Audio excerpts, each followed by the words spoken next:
안녕하세요. 오늘 아주 흥미로운 고대 철학 이야기 하나를 좀 풀어볼까 합니다. 온 세상을 통째로 거절했던 한 은둔자에 대한 이야기인데요. 이게 오늘날 우리가 가진 야망이라는 것에 대해 아주 깊은 질문을 던지거든요. 자, 그럼 바로 시작해 볼까요? 여러분 인생에서 정말 이것만은 꼭 얻고 싶다 하는 최고의 보상이 뭔가요? 누구나 한 번쯤은 생각해 봤을 법한 그런 질문이죠. 아마 많은 분들이 딱 이런 것들을 떠올리실 거예요. 권력, 돈, 아니면 명예 같은 것들이요. 사실 우리 사회가 성공했다, 아니다를 판단하는 가장 강력한 기준들이잖아요. 그런데 말이죠. 만약에 이 모든 걸 한꺼번에 가질 수 있는 기회가 주어졌는데 그걸 아주 단호하게 아니요 하고 거절한다면 어떨까요? 바로 오늘 우리가 파고들 이야기의 핵심이 바로 이겁니다. 정말 상상하기도 힘든 그런 제안이 실제로 있었어요. 때는 고대 중국, 아주 덕이 높기로 유명했던 요임금과 깊은 산속에 살던 은둔자 허유 사이에서 벌어진 일입니다. 이야기는 이래요. 천하를 다스리던 요임금이 자기 왕위를 통째로 허유라는 은둔자한테 넘겨주려고 하는 거죠. 이게 그냥 작은 땅덩어리가 아니라 말 그대로 당시에 온 세상을 주겠다는 거였어요. 아니, 이렇게 현명한 왕이 도대체 왜 이런 결정을 했을까요? 이게 왕 노릇이 힘들어서 지쳐서가 아니었어요.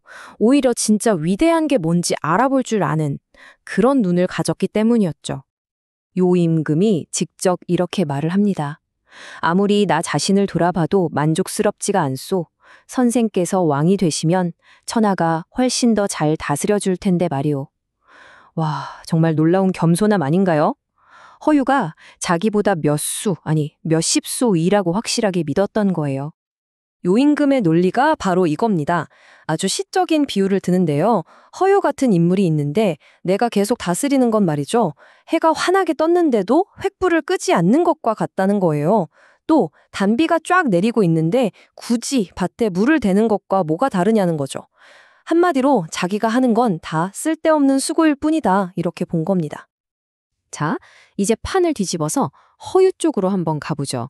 이 어마어마한 제안을 받은 허유의 반응은요, 그냥 겸손해서 사양하는 차원이 아니에요.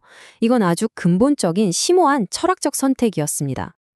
허유의 대답, 정말 충격적일 만큼 단호합니다. 나는 천하를 가져서 할 일이 아무것도 없소.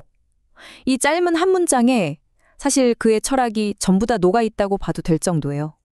그러면서 아주 아름다운 비유를 들기 시작해요. 뱁새가 깊은 숲속에 둥지를 튼다고 해도 필요한 건 숲 전체가 아니라 고작 나뭇가지 하나면 충분하지 않소. 그리고 또 이런 비유도 들어요.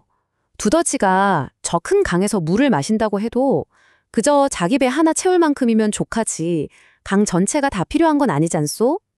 이 두 비유가 말하려는 핵심, 바로 충분함에 대한 생각입니다. 진짜 만족감이라는 건 더 많은 걸 가져야 오는 게 아니라는 거죠. 오히려 나한테 꼭 필요한 게 딱 어느 정도인지를 아는 것, 거기서 온다는 아주 강력한 메시지예요.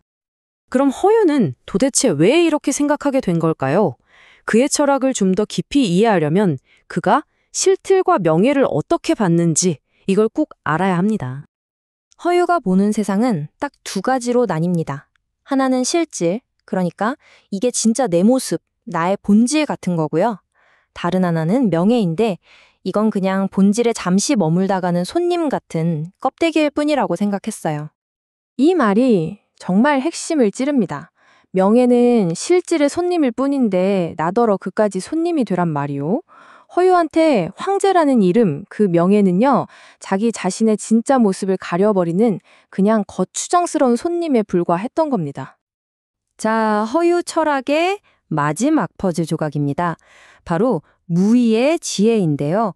쉽게 말해 자연스러운 순리를 존중하고 함부로 끼어들지 않는다는 생각이에요. 그는 제사장의 비유를 들어요.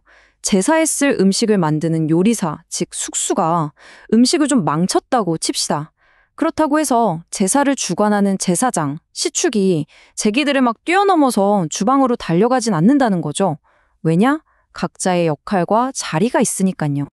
이걸 요임금과의 대화에 바로 적용해 볼 수 있어요.